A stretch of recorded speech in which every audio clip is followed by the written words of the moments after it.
Welcome to shops of blessing.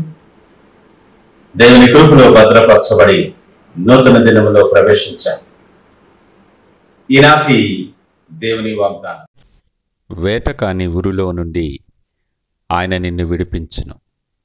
He will deliver you from the snare of the fowler. 91వ దావీదు కీర్తన 3వ వచనం. Praise God. ఈ నూతన దినములో దేవుడు మీ కొరకు సిద్ధపరిచిన ప్రతి దీవెన ఆకాశపు వాకిళ్ళు విప్పి మీ మీద కృంభరించునుగాక. మరి యొక్క నూతన దినాన్ని ఆరంభిస్తున్న నేపథ్యములో ప్రేమ కలిగిన వాగ్దానము ద్వారా దేవుడు మనల్ని దర్శిస్తూ ఉన్నాడు. అల్లకల్లోలంగా ఉన్న సముద్రాన్ని నిమ్మళపరచగల సమర్థుడు ఆయన. సముద్రమే కాదు సుమా, మన ఆత్మీయ జీవన సముద్రంలో కూడా చెలరేగే అనేకమైన ఒడిదుడుకులను, అలలను, ఇలాంటివి ఎన్నో ఉండొచ్చు. అవన్నీ కూడా మాట మాత్రము చేత వాటన్నిటినీ నిమ్మలం పరచగలడు ఆయన. ఆయనకు అసాధ్యమైనది ఏదీ లేదు.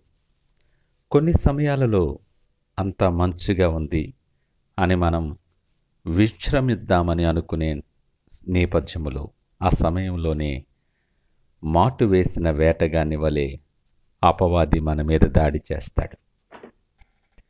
మనలను ఆత్మీయముగా, శారీరకముగా, ప్రతి విధముగా బలహీనపరచాలని ప్రయత్నము చేస్తాడు. కానీ నీ దేవుడు నిన్ను ప్రేమించేవాడు. నిన్ను మర్చిపోలేదు ఆయన. మనందరి ఎడల ప్రేమ కలిగిన వాడై, వాత్సల్యత కనికరము కలిగిన వాడై చేయి పట్టుకొని ప్రేమతో నడిపిస్తాడు ఆయన. ఈ మాటను బట్టి మనము ధైర్యపరచబడ్డాం. ఈ మాటను బట్టి ఆదరణ పొందుకోవలసిన వారంగా ఉన్నాం. సాతాను ఎన్నో విధములైన కపటోపాయముల చేత మనలను ఉరిలో, ఒక ఉచ్చులో ఇరికించి బంధించి, నువ్వు కుములుతూ ఉంటే ఆనందిస్తాడు, ఒక ప్రక్క అవహేళన చేస్తాడు. నీ విశ్వాసాన్ని, నీ భక్తిని, నీవు నమ్ముకున్నటువంటి ఆ దేవుణ్ణి అవహేళన చేస్తూ ఉంటాడు. మన అనుభవాలలో ఇలాంటివి చాలావి మన జీవితంలో ఉంటాయి. ఈ జీవన ప్రయాణంలో శ్రమల గుండా, ఇరుకులు, ఇబ్బందుల గుండా నువ్వు ప్రవేశించవలసి రావచ్చు, నడిచి రావాల్సి వచ్చుండొచ్చు. నీ పరిస్థితి ఎలాంటిదైనా, ఎలాంటి నేపథ్యమైనా అతడు నీ చుట్టూ ఉన్న ప్రతి బంధకము నుండి నిన్ను విడిపిస్తాడని వాగ్దానము చేస్తూ ఉన్నాడు. మన జీవన విధానములో, జీవన మార్గములో ఎన్నో అనుభవాలు మన ప్రయాణంతో ముడిపడి ఉంటాయి.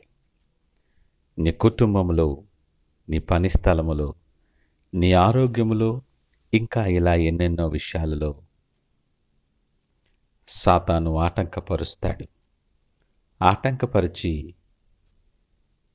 మన దగ్గర సమయము లేకుండా చేసి, దేవుని వైపు తిరగకుండా, దేవుని ఆలోచన లేకుండా మనలను శక్తివంతమైన బంధకములలో ఉంచుతాడు.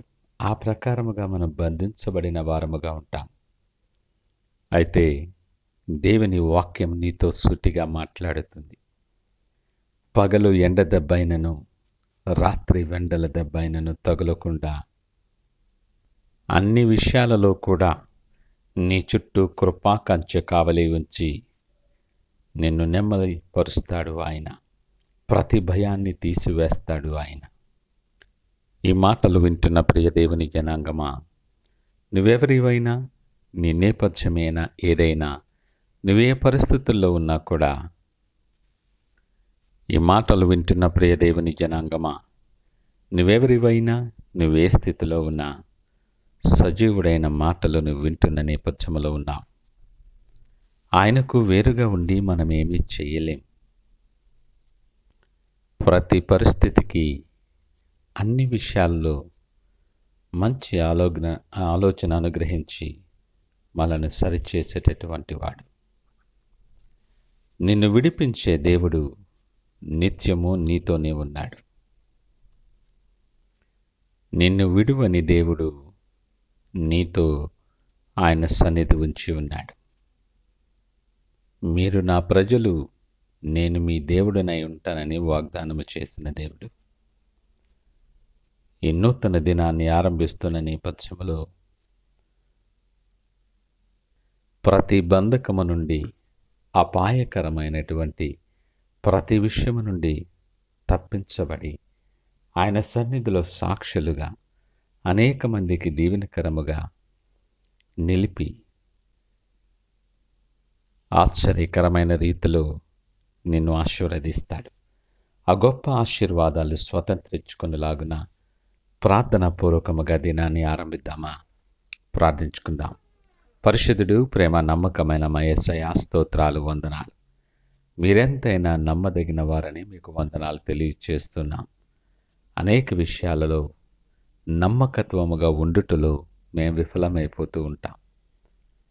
నమ్ముట నీ వలనైతే నమ్మువానికి సమస్తమును సాధ్యమని లేఖనం ఎరుగు కూడా ఆవగింజను పోలిన విశ్వాసము కూడా లేని భ్రష్టులైపోతూ ఉన్నాం. నాతో మాతో మీరు సూటిగా మాట్లాడారు.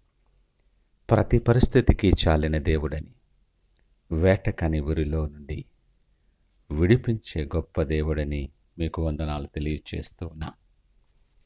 ఈ నూతన దినములో నీ వైపు చూస్తూ దినాన్ని ఆరంభిస్తుంటుండగా మీరు సిద్ధపరిచిన ప్రతి దీవెన మా మీద కృంభరించి మీరే మహిమ, ఘనత, ప్రభావాలు పొందమని యేసు నామమున అడిగి వేడుకొంచున్నాము తండ్రి. ఆమేన్. God bless you.